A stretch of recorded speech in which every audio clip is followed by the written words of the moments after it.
A humanidade é a síntese do que não é percebido. O tempo passa e aquilo que um dia foi revolucionário se torna banal, corriqueiro.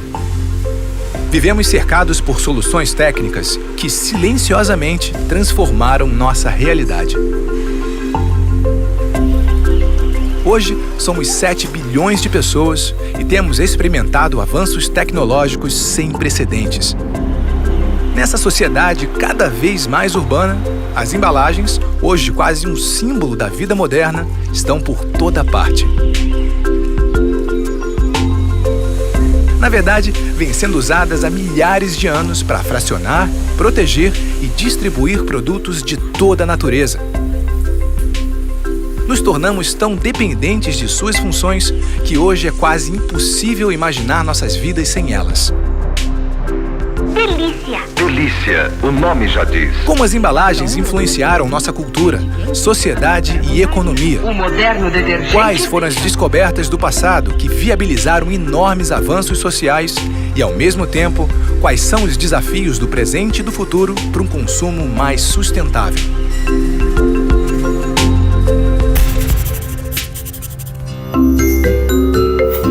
A primeira função da embalagem aconteceu com o surgimento da agricultura, no início do processo de civilização, e as colheitas precisavam ser estocadas. Elas precisavam ser protegidas da umidade, dos insetos, dos roedores. Nós temos exemplos de grandes vasos de estocagem de alimentos de 6, 7 mil anos atrás. São as primeiras embalagens que tiveram função de embalar, de conter, e proteger o conteúdo. Conforme a sociedade se urbanizou, a embalagem precisou incorporar uma nova função, que é a função de transporte, porque os alimentos eram produzidos no campo e tinham que ser trazidos e circular pela cidade. Barcos fenícios que afundaram no Mediterrâneo foram encontrados cheios de ânforas de vinho. Há 3.000 anos atrás, essas ânforas já tinham a marca do mercador, que garantia a qualidade do vinho. Podemos então dizer que a embalagem foi utilizada como uma forma de comunicar-se e, nesta comunicação, dizer o seguinte: aqui está um produto que tem a minha garantia, você pode confiar nele. A embalagem, portanto, desde o princípio, serve para cumprir 3 funções principais: proteger, transportar e comunicar. No Egito Antigo, a devoção aos faraós antecipava uma técnica revolucionária de preservação da matéria. O sarcófago é a primeira embalagem multicamada que se tem registro. Era produzido com lâminas de papiro e de linho. Em seguida, submetido aos processos de molde, pintura e verniz. Essa combinação de materiais tornou possível preservar o corpo humano do rápido processo de decomposição. Séculos depois, na Europa, o barril de madeira foi peça fundamental no desenvolvimento das grandes navegações.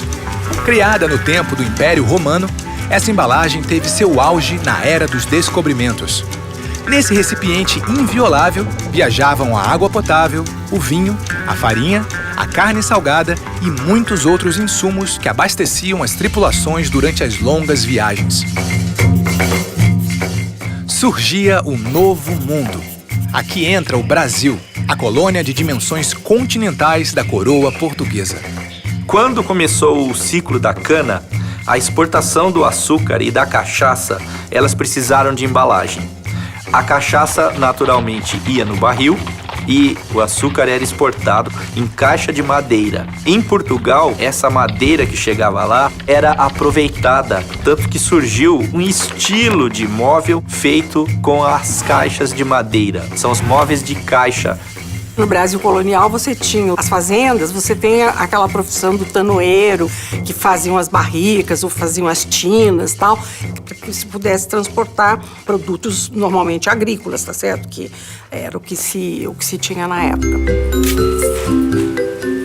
Enquanto os produtos das colônias abasteciam a Europa, as tensões entre as potências do velho continente aumentavam.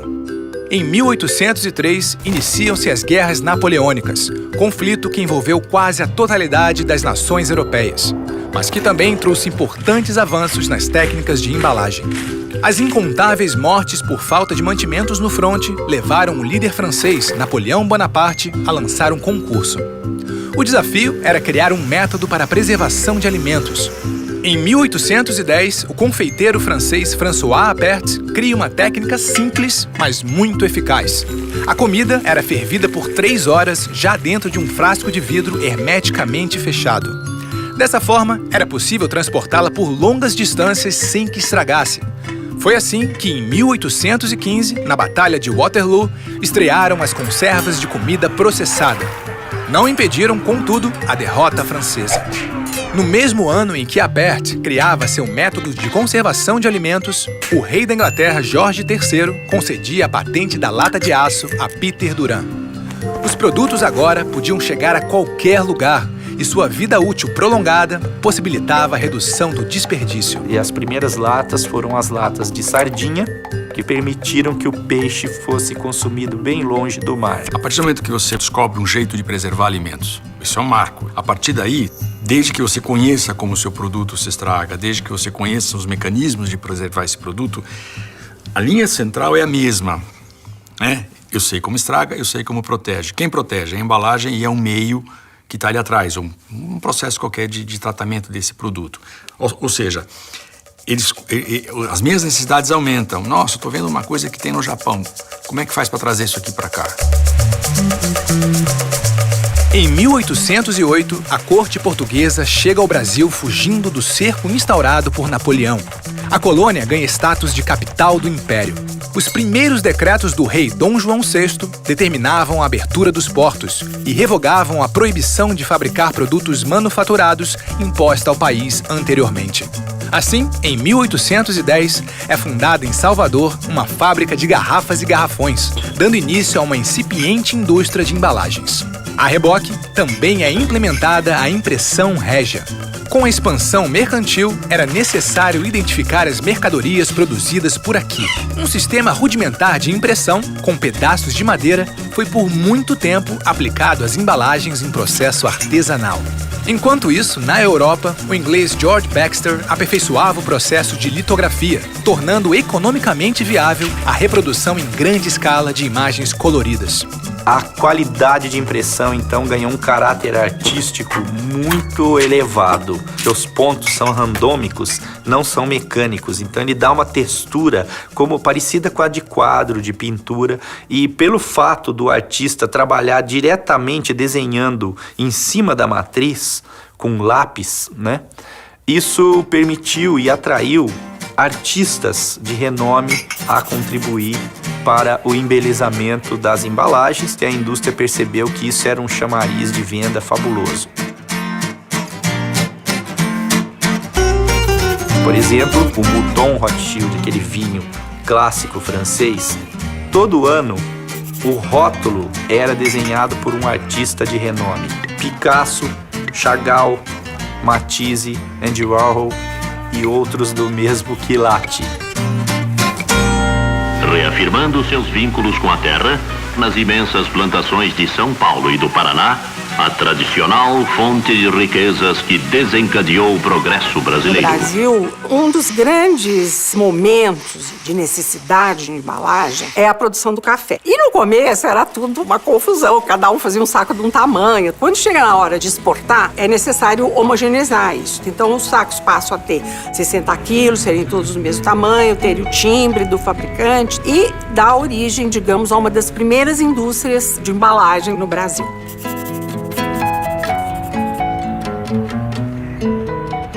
O século XX chega, e com ele a imigração europeia.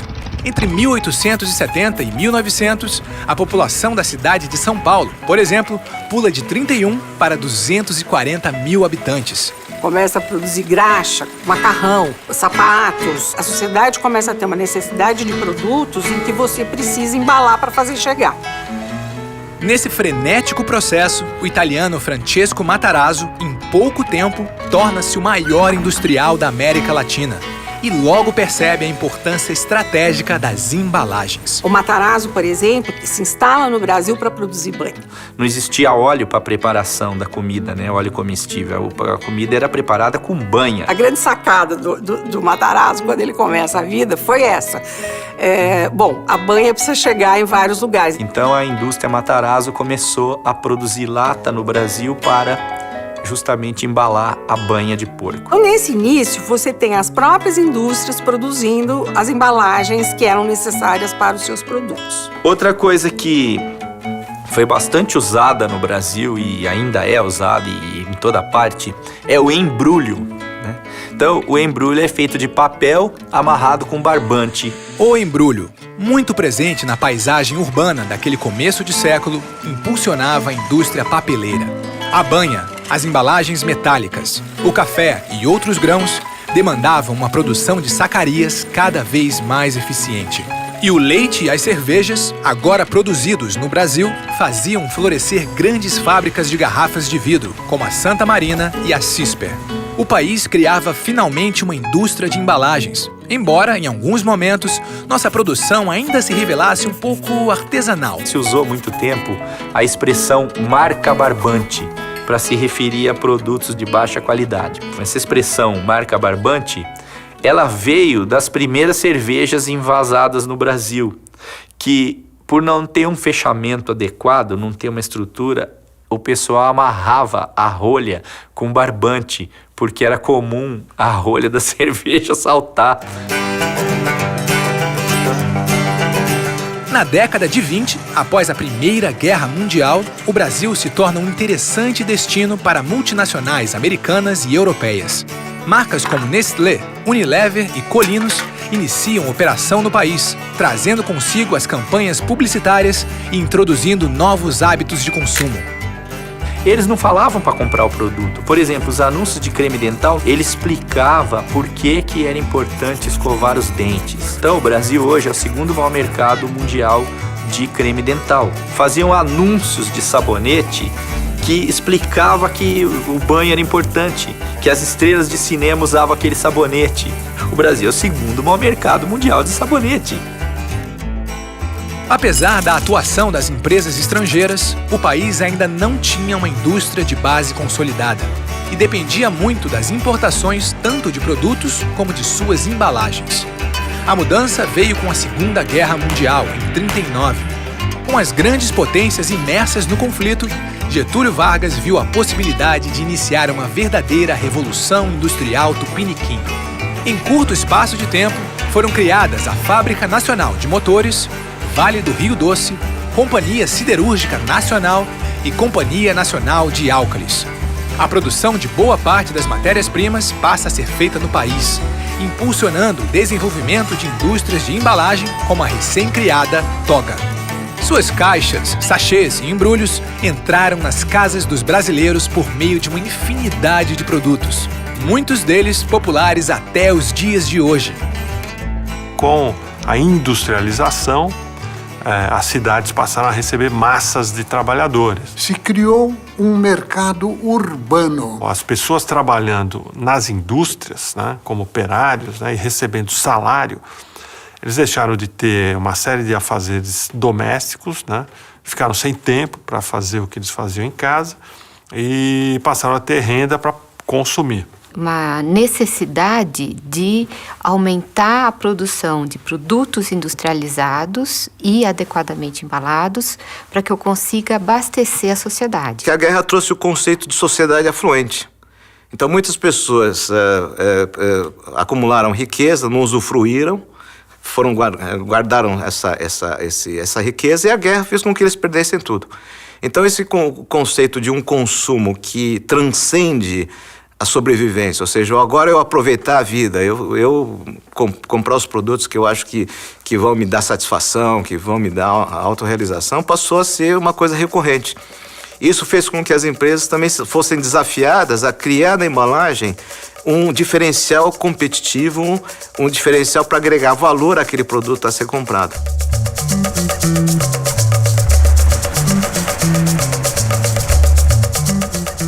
Em Em 1953, já no segundo mandato de Getúlio Vargas, é criada a Petrobras, viabilizando de uma vez por todas a diversificação da produção de embalagens.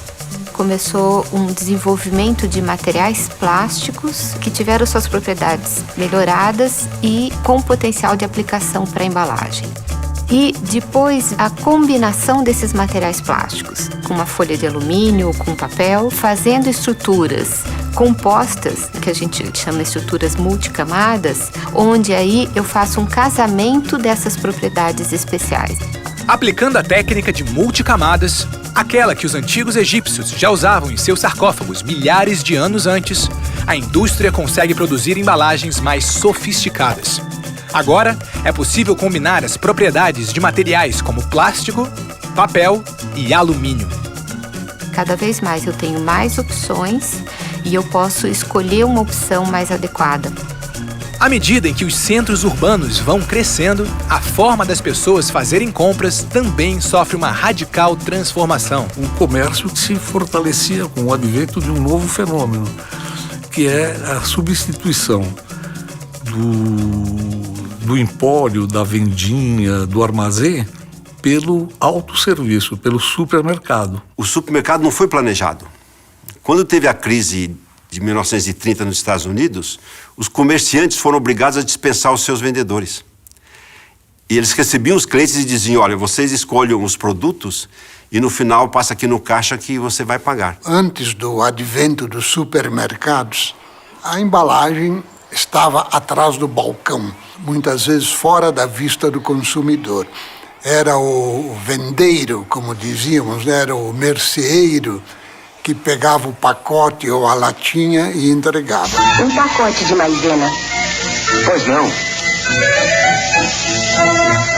O fenômeno do supermercado no Brasil começou na década de 50. A figura do vendedor foi retirada, tirou o balcão e a embalagem teve que incorporar a função do vendedor, passando a se comunicar diretamente com o consumidor, o que levou a embalagem a se tornar uma ferramenta de marketing. Por que você se diz a mais gostosa? Não sou eu que digo, é todo mundo. Além da tecnologia, que é evolutiva, o fato mais relevante da história da embalagem foi o nascimento do supermercado, que fez com que a embalagem assumisse o papel do vendedor. Inclusive tem uma expressão antiga que a embalagem é um vendedor silencioso.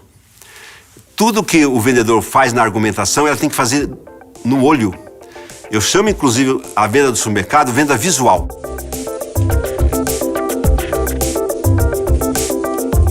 Algum maluco já mediu que a velocidade do olho na prateleira chega a 100 km por hora.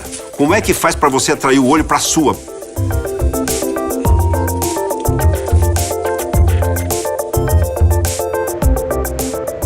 A Guerra Fria dividia o mundo entre países capitalistas e socialistas.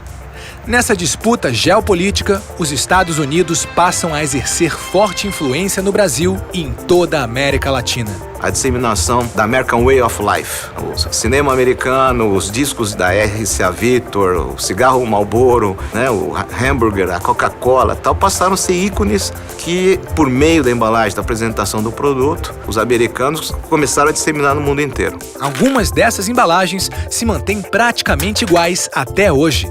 São signos facilmente reconhecíveis para boa parte das pessoas no Brasil e mesmo no mundo.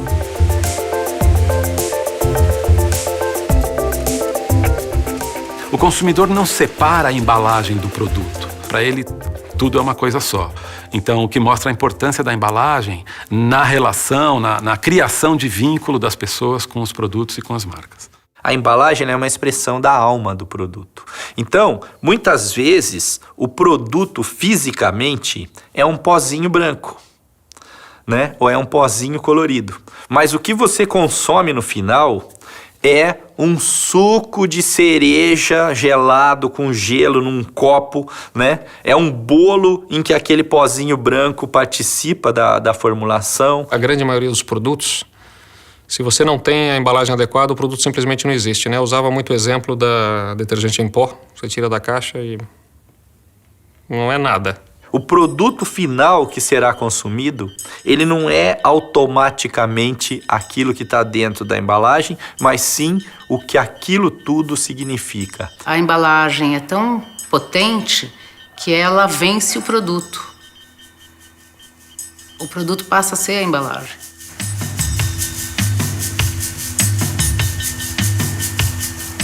No início dos anos 70, no Brasil, já existiam mais pessoas morando nas cidades do que no campo. A demanda por embalagens industrializadas acompanhava esse crescimento frenético dos centros urbanos.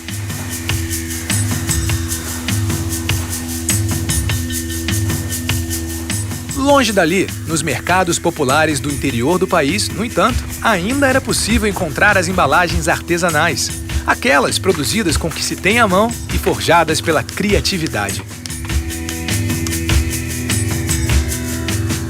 Da cestaria indígena, passando por técnicas trazidas pelos negros africanos, até os dias de hoje, onde em alguns lugares ainda é possível encontrar exemplos da cultura popular nas embalagens.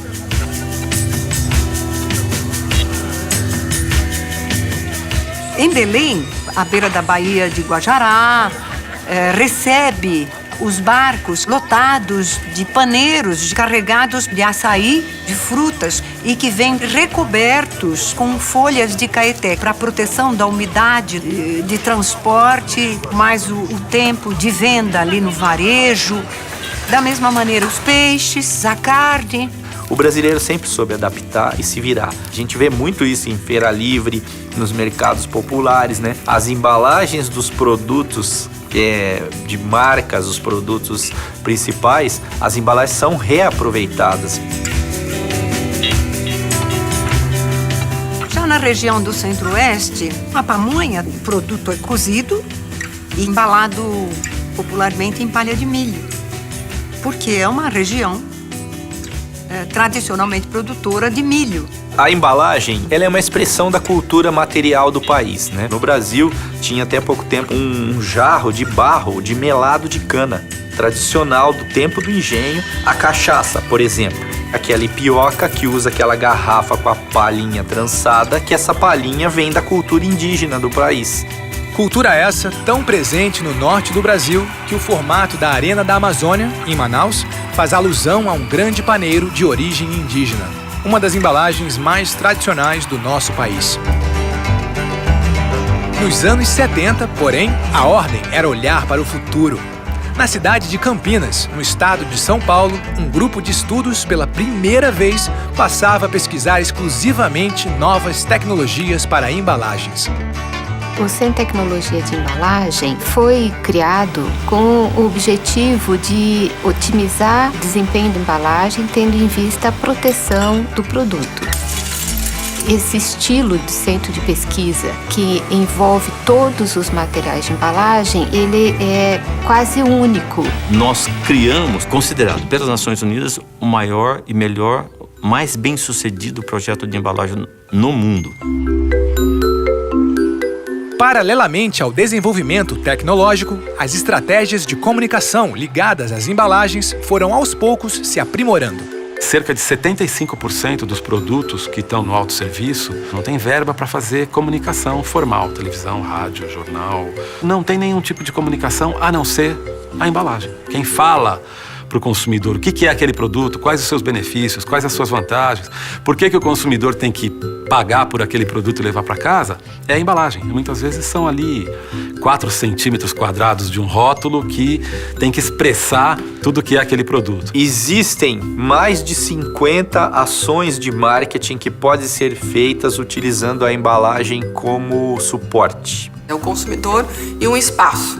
E nesse espaço a embalagem tem que se fazer vender. Que a gente fala que a embalagem é um comercial relâmpago.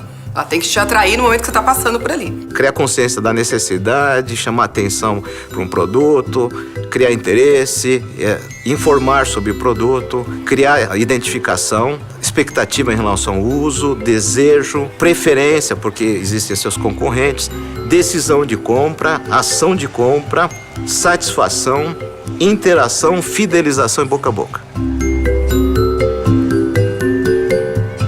A embalagem, praticamente, ela tem que fazer tudo isso. De galinha com tomate, mais cor e sabor a seus pratos. Então ela passa a ter uma função promocional e uma função de produção de sentido. Você tem que olhar para essa embalagem e se ver refletido nela.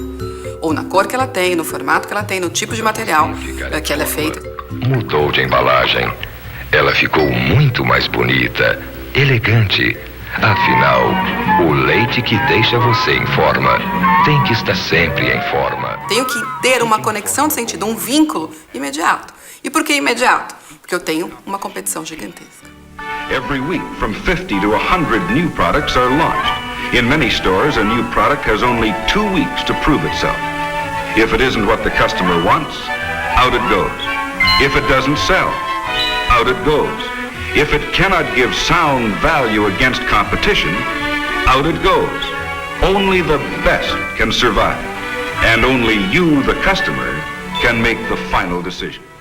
Como é que você prende o olho? Como é que você gera o impulso?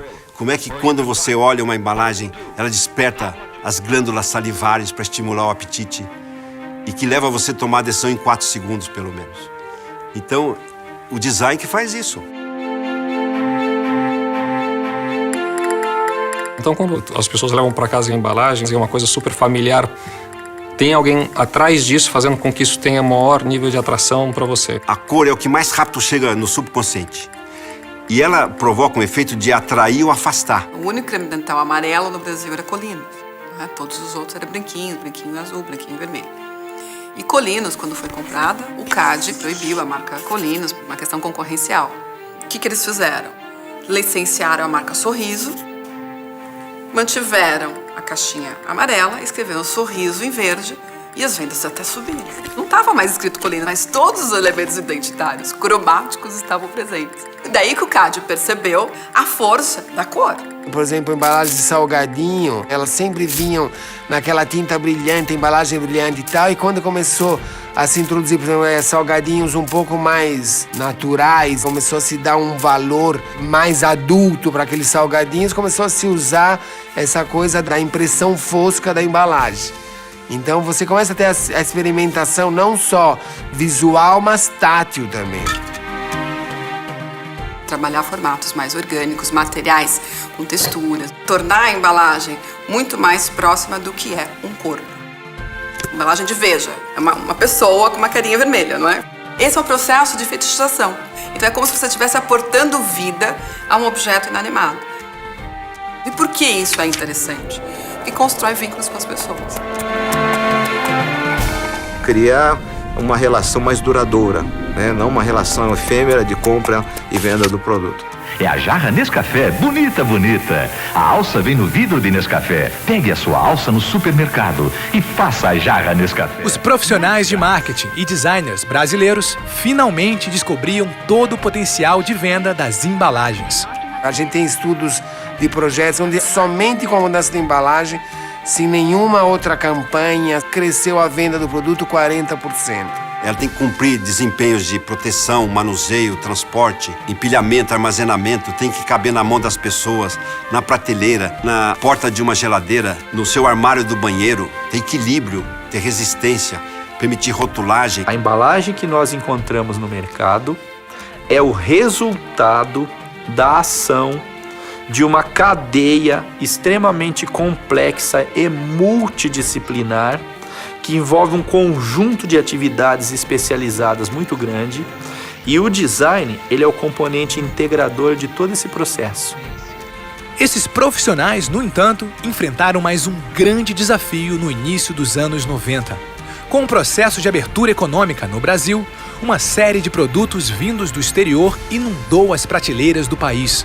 Muitos deles vinham em embalagens nunca vistas por aqui antes. A partir do momento que se abriu o mercado para os produtos importados, esses produtos importados começaram a chegar e o consumidor começou a ter acesso a produtos que vinham em embalagens com uma qualidade muito melhor em relação ao que a gente tinha no Brasil, as empresas aqui começaram a perceber a importância de você também entrar nessa briga de igual para igual. No momento que abriu a importação, vinha material de embalagem 50% mais barato lá de fora.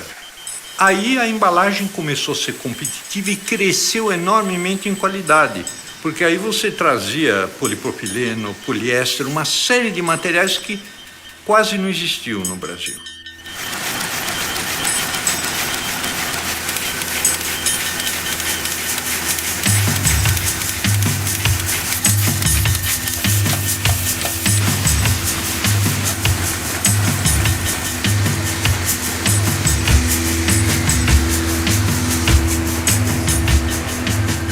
A indústria de embalagens brasileira entra nos anos 2000 já entre as maiores e mais desenvolvidas do mundo. As fábricas, com máquinas de alta precisão, se tornaram capazes de produzir peças muito mais complexas e em enorme escala. Por trás de todo o aparato tecnológico, no entanto, existe um lado das embalagens que vai muito além do racional. Fósforos, uma legião a seu serviço. Existem ligações afetivas que o consumidor estabelece com os produtos que ele gosta, com os produtos que estão relacionados com a sua infância. E a embalagem pode ser o elemento, esse gancho, né, que vai nos remeter a esse universo do passado, de quem eu fui, de quem eu sou, de onde eu vim. Esses produtos fazem parte de um imaginário afetivo. Que a mamãe prepara.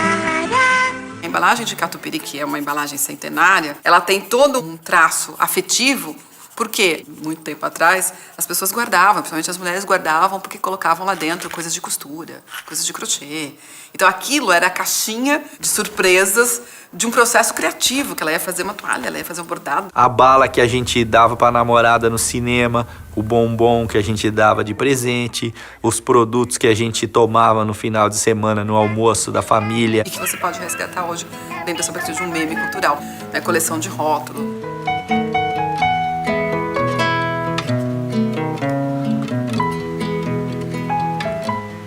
Feiras de antiguidade, artesanato, objetos de decoração, museus. Hoje, as embalagens ressignificadas estão por toda parte. Mas foi a partir do movimento pop, nos anos 60, que os artistas passaram a se interessar em tê-las como matéria-prima para seus próprios trabalhos. Eu sempre gostei dos desenhos, assim, dos logotipos, das figuras. Quando eu estava na faculdade de arquitetura, eu tinha um professor de sociologia da arte. E aí ele começou a me provocar. Que não era o nosso papel apenas consumir o leite moça, mas ali tinha um produto cultural que você podia reler, né, e recolocar. E que nos produtos industrializados tinha muita matéria-prima, que não necessariamente se você precisava fazer um trabalho com um bloco de mármore, né, que nem o Michelangelo fazia, com madeira, você podia se apropriar de produtos industrializados e achar e colocar o teu olhar. Eu me interesso por coisas que pertencem a todos nós. As embalagens pertencem a todos nós. Maços de cigarros, daqueles que eu fumava, sacolas plásticas, tudo isso para mim era material com potência, passível de se transformar em um corpo escultórico. Quando aparece algum produto que me chama a atenção, eu trago para o ateliê e faço uma convivência lúdica com ele e começo a reinterpretar para colocar depois no contexto de artes plásticas. Tem a garrafa de crush e eu modelei numa caixa, né, de gesso, é o crush fixo. Esse aqui foi o primeiro que eu me lembro. Eu peguei a embalagem do Sonho de Valsa, estiquei e fiz uma caixinha de madeira balsa com 4 lâmpadas, que era um backlight. Esse aqui tá quebrado, mas é da década de 80. É o óleo Maria à procura da salada. Tem um motor dentro da lata, um para ele andar e outro para girar o radar. E aí ele andava... Elas resistem em nossos inconscientes coletivos, né? Elas estão ali. Você vê aquela embalagem da Paçoca Amor, branca, vermelha e amarela, você quer presentear o seu amor com uma paçoca, graças a essa embalagem tão sedutora, tão linda. O que paçoca tem a ver com amor? Uma embalagem.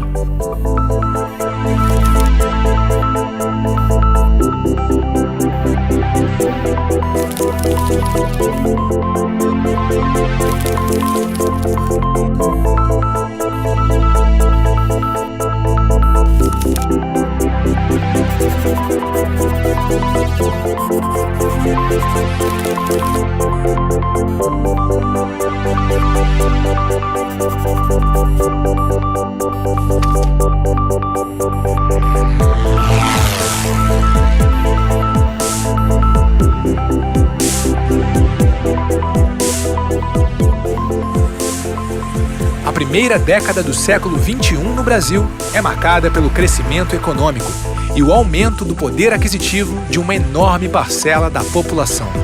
A classe média ganha corpo e, com ela, novos padrões sociais se estabelecem.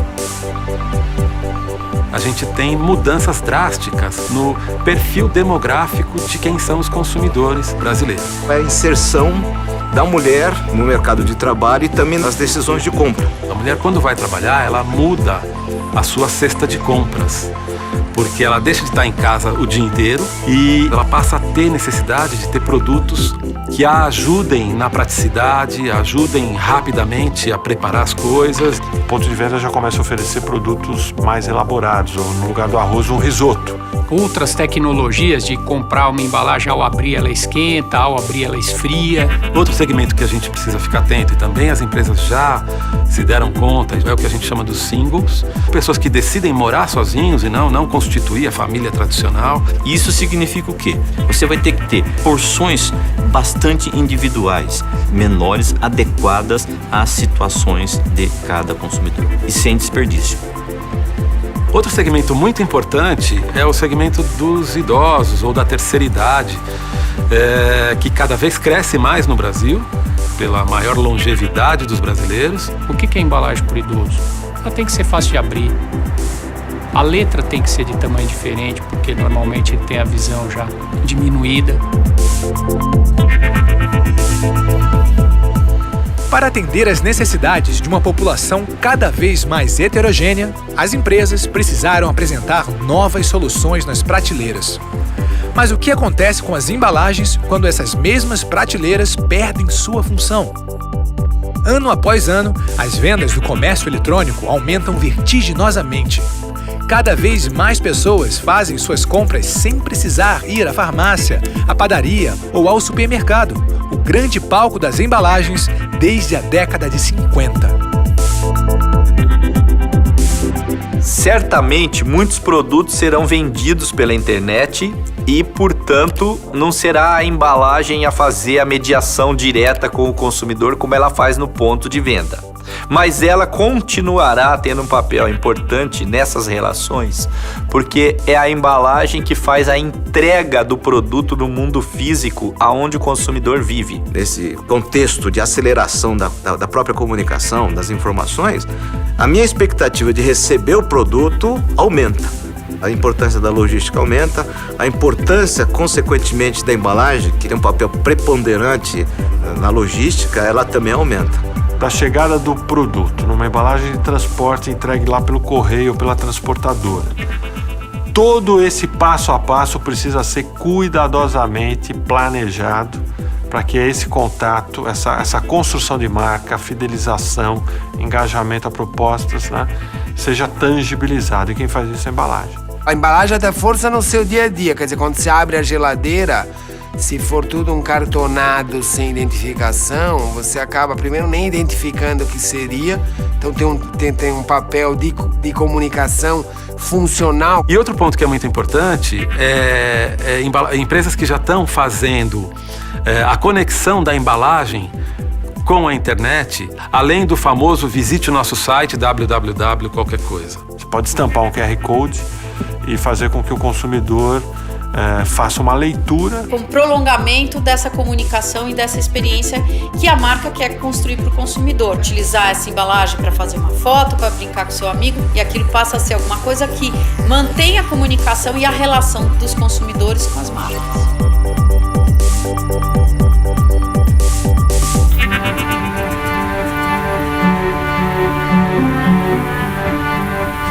Apesar de todos os avanços tecnológicos, nossa sociedade ainda tem um enorme desafio para resolver. O que fazer com as embalagens após o seu consumo?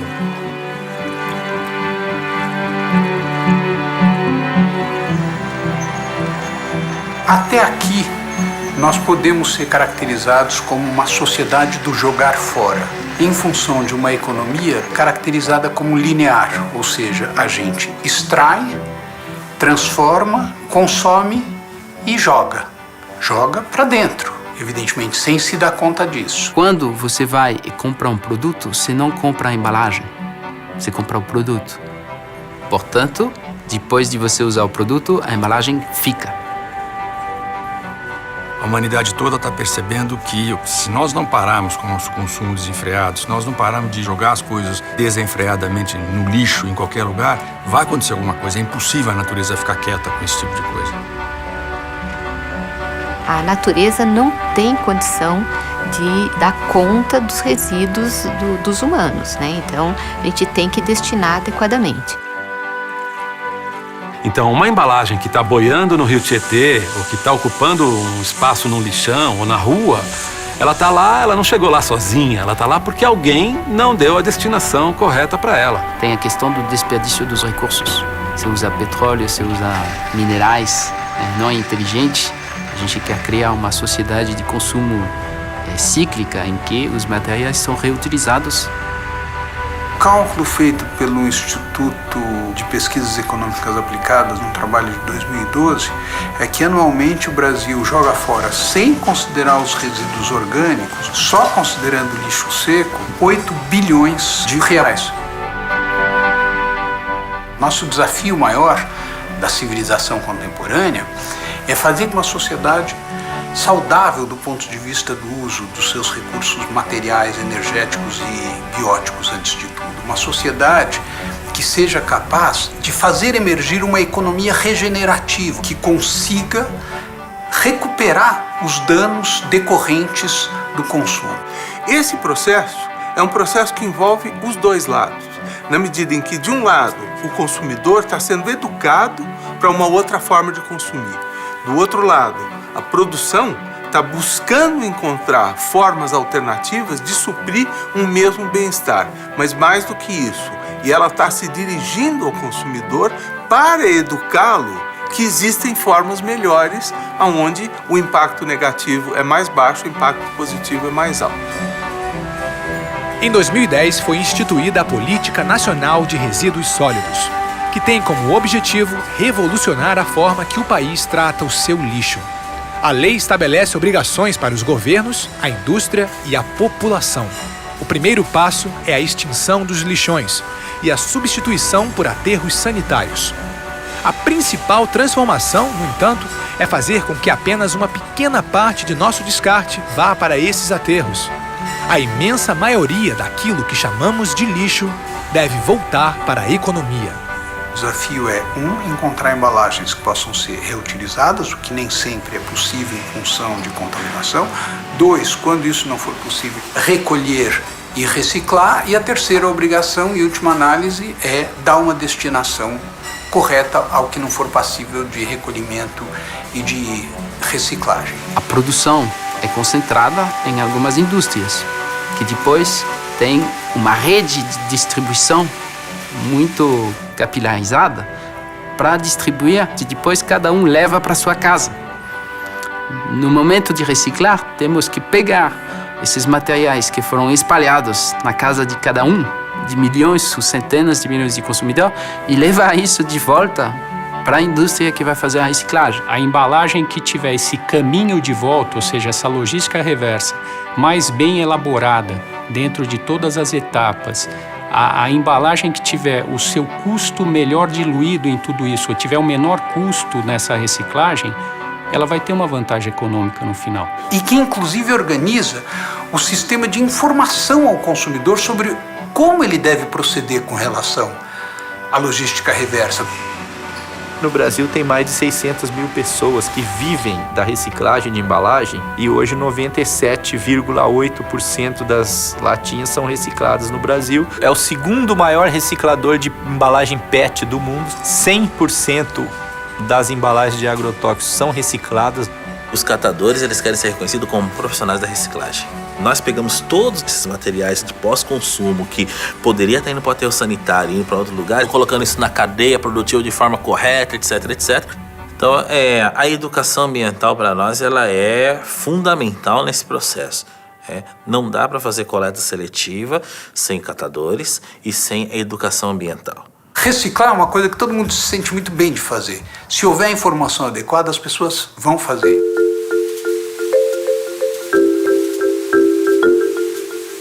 A questão das embalagens, portanto, é mais complexa do que parece.